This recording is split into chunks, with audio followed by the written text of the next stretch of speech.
well today. Welcome back to another video here on my channel. I wanted to share today my kind of January and February reading wrap up because January was a good month of reading. I read 5 books, and February was a bad month of reading for me because I only finished 2 books. I kind of knew this would happen. This always happens for me. January I feel really motivated to read.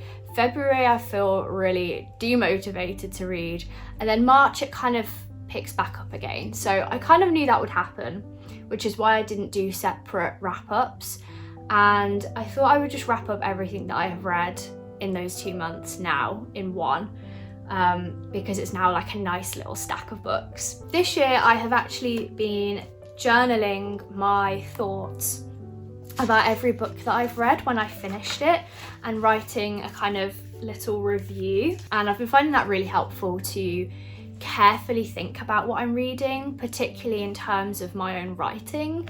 I've been kind of reflecting in my journaling on which of the things I liked about books I want to incorporate into my own writing, what things I didn't like and would try and avoid in my own writing, and that sort of thing. So that's been really helpful. It's also going to be helpful for when I do wrap-ups because I can read through them and remember what I thought about books that I read months ago and have completely forgotten about. So the first book that I started the year off with was Before the Coffee Gets Cold by Toshikazu Kawaguchi. I'm really sorry if I have pronounced that wrong. And this is translated from Japanese by Jeffrey Trusolo. This is a magical realism novel. It's actually not a novel, it's 4 short stories into one book, but they all kind of follow on from each other. And we follow a cafe in Japan where if you go to this cafe, you can actually travel back in time. There's lots of weird rules as to how you do this, but basically you get given a cup of coffee and you have until your coffee gets cold to return back to the present day. You can only travel back in time in the coffee shop, so you have to travel back to an event that happened in the cafe. You can't leave the cafe. And so we follow 4 different characters who do this, who go back to the past, and kind of why they do this. I had mixed feelings about this book. I don't think I was expecting it to be 4 short stories, which was initially what threw me off because I thought it was going to be a novel. And I think because all of the short stories kind of followed the same process, it felt very repetitive. I felt like we heard the rules so many times, and it just felt a little bit repetitive, and by the time I got to the end I was feeling a little bit bored with the storyline. I think it might have been one that would have been better to have read one short story and then read another short story a month later rather than reading them all back to back. That's not to say that this was all bad by any means, and I think there was definitely 2 of the 4 short stories that stood out a lot more to me and had a bit more depth to them, and one of them really did move me almost to tears. Overall, I just think I would have enjoyed this book more if it had picked one of these stories and then developed it in further depth, because I think that was what was lacking, was the depth of the overall story. I think I would give this one a 3 out of 5. I mean, it was good, it was moving. I liked the setting and the messages it had to portray, but I found it repetitive and had a little bit of a lack of depth for me. The next book that I read was 84 Charing Cross Road by Helene Hanff, and this is actually 2 books in one, so I'm counting this as 2. The first one is 84 Charing Cross Road, and I've already talked about this one in a reading vlog, but in short, it is a collection of letters that actually were sent, they're real letters, between Helene Hanff, who is an American woman living in New York, and a man named Frank, who runs or works at a second-hand bookshop in London. The letters start in the sort of 1950s and go onwards for several years, I think until the 70s actually. Yeah, 1969. And Basically, Helene Hanff is looking for a particular copy of a secondhand book that she cannot locate anywhere near her, and so she reaches out to this secondhand bookshop and asks them to try and find this edition for her. And Frank ends up finding it and sending it to her, and as a result they start this kind of letter exchange throughout their life, and he kind of becomes her personal book finder, and it's just really charming. This was absolutely a 5-star read for me because it reminded me of the joy of books, just everything about books, collecting them, reading them, studying them, how special it is to have a secondhand copy of a book that was once owned by someone else. I mean, there are just so many beautiful lines here, and also Helene Hanff's sense of humour compared to Frank's very British sensibilities are just so charming and lovely to read. Then the second part of this book was called The Duchess of Bloomsbury Street, which is Helene Hanff's memoir of later in life when she actually goes to visit London for the first time ever in her life. She goes to visit this bookshop and visit the people that you meet in these letters, and it's really nice. I think it's perfect to read straight after you've read 84 Charing Cross Road, because you are kind of left with a sense of what next, what happened next, because the letters just kind of stop, and I won't say why, but you end up really wanting to know what happens next in her life. There's just a lot of really nice reflections in this book that I think I may not have appreciated as much if I'd read it on its own, but because I read it as a follow-up to 84 Charing Cross Road, I think I appreciated it a lot more through her perspective. And I think I gave this a 3 out of 5 stars. Then we get to the best book I have read so far this year, which is Jane Eyre by Charlotte Bronte. Again, I've done a whole reading vlog on reading this book, so I really won't go into much detail. But this is a book that I've wanted to read for a very long time and was so glad to have finally pushed myself to pick up, because it is a rather big classic. This book follows Jane Eyre, who is an orphaned girl. She lives with an aunt who is absolutely horrible to her and ends up sending her to this school where we learn about Jane's kind of childhood and harsh upbringing. Eventually she gets a job as a governess. There she meets Mr. Rochester, and we begin to follow the interactions between these two characters. First of all, this book is so beautiful. It's probably the most beautiful and lyrically written novel I have ever read, and I just wanted to plaster the quotes up on my wall. It's so beautiful, it's so vivid, and you can so imagine yourself in this story. You can so picture the world that is being described before you. I was surprised by how easy it was to read and how gripping it was. Several nights whilst I was reading this book, I actually couldn't get to sleep and I was reading till past midnight because I was so hooked and couldn't put this book down, which very rarely happens to me whilst reading a classic. I think this is a perfect book for people who don't particularly love reading classics because it doesn't read like one. I'm very excited to read other books by Charlotte Bronte, but also by the other Bronte sisters. I think the next on my list is going to be The Tenant of Wildfell Hall by Anne Bronte, because I've just had so much love for that book. So this has definitely sparked what I think is going to be a whole new love for the Bronte sisters and their writing. After a big, long classic, I then picked up a very short, cosy murder mystery. This is Cold Clay by Janu Black, and this is the sequel to Shady Hollow. This series of books I've talked about many times, but they are murder mysteries set in a cozy town called Shady Hollow, and all of the characters are animals who sort of live as humans and coexist with one another. And we follow Vera, who is a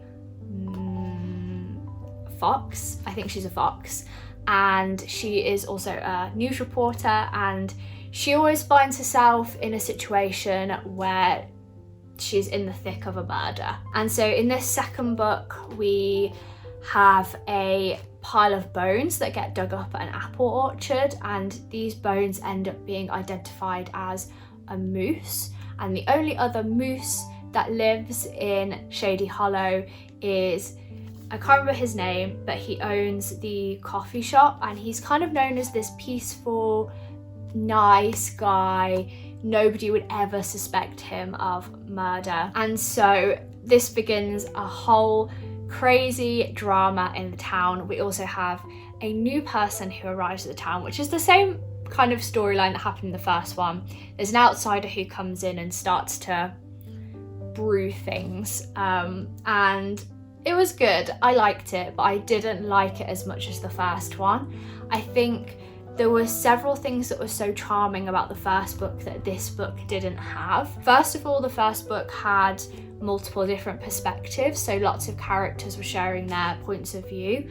However, with this one, it was only Vera's perspective, and I think that lost some of the charm of feeling like I was rooted in the town. It felt like I was just seeing everything through her eyes. I also feel like the mystery itself was really predictable, like too predictable, and I guessed it within the first couple of chapters, and it never really leads you off in any other avenues. I'm never expecting a really gripping, thrilling mystery when you read a cozy murder mystery, but you need it to be at least a little bit on the edge of your seat. I would probably give this like a 2.5 out of 5 stars, compared to I gave 4 or 4.5 to Shady Hollow. There's one more book in the series called Mirror Lake, which I have on my shelves, and my sister has also read all of these books, and she says that the third one definitely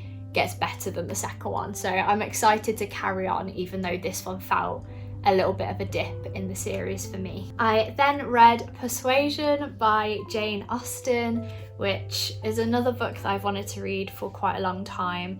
I've never had the best experience with Jane Austen. I've read Pride and Prejudice, although as I mentioned in last week's video, I've never actually finished Pride and Prejudice. And I've also tried to read Emma, but I really didn't get very far in that.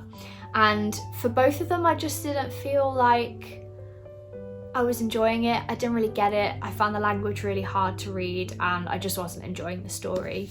And I kind of felt like maybe that just means Jane Austen is not for me. However, I watched the Netflix adaptation of Persuasion a few months ago, and I'm very aware of all of the issues with that film, but I actually really enjoyed it, and it made me want to read the book. In this book we follow Anne Elliot, who is 27, which is probably the oldest heroine for Jane Austen. Anne Elliot was persuaded not to marry the love of her life. Why have I forgotten his name? Captain Wentworth. She was in love with him and he proposed, but because he did not have much status or title or money, she was persuaded by her godmother not to marry him. And this has kind of been her big regret of her life. She's still in love with him. She cannot think of marrying another person, and she just regrets it every day. However, Captain Wentworth comes back into Anne Elliot's life, and he is now wealthy, has status, and is possibly richer than her and her family, who are now struggling with losing lots of money. And as a result, this brings up a whole wave of emotions, and she is faced back with the man that she rejected and has to deal with those feelings. I loved the rawness of Anne's pining for this man that she knows she cannot have. I really felt her pain and her sadness in this story. This is a story about being influenced by other people to make decisions over our lives, but I think it's also a book about knowing ourselves. At 27, Anne knows herself in a way that she did not several years before, when she was easily persuaded by her godmother, and she knows what she wants, she knows how she feels, and we see her grow throughout the story in her ability to resist what others want for her in her life. I would say that the first half of the book is quite slow, and I think it's because Anne is sort of just going through the motions in her life. she's kind of pushed aside all of this feeling and all of this hurt and all of this agony from what has been, and she's just sort of going through the motions. It's only really in the second half of the book that I felt really engaged with the story, and I think that is because Anne begins to grow. She begins to become a bit more assertive, to resist what other people want for her, and to actually allow herself to have these feelings. And for me, that meant that the second half of the book felt a lot more enjoyable than the first half of the book. However, I think that is kind of what Jane Austen was trying to do. So overall, I really enjoyed this, and it definitely made me want to pick up some of her other books again, particularly Pride and Prejudice, and try and read that again now. I mean, I find it hard to rate classics, but I think from enjoyment, I would give this a 4 out of 5 stars. And then finally, it still has the half price sticker on it. I feel like stickers on Waterstone's books are like half easy peel and half not.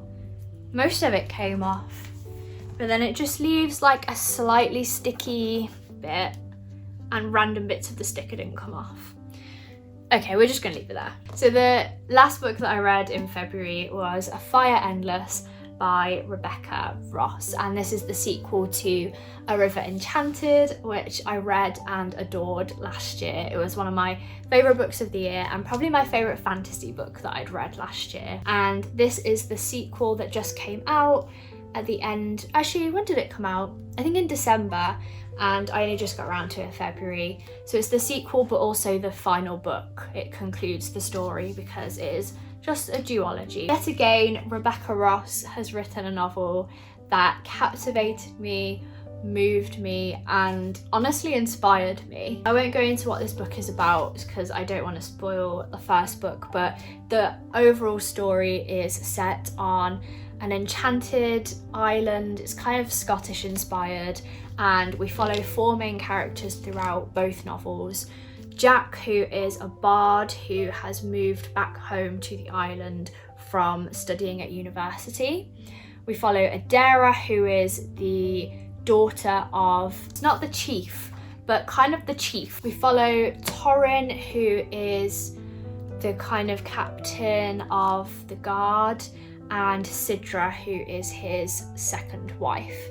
And it's such a beautiful story. I feel like Rebecca Ross develops these characters so intricately and beautifully. She also writes the kind of fantasy that is cottages and smoky chimneys and fields and mountains and fireplaces in a stone cottage, and it's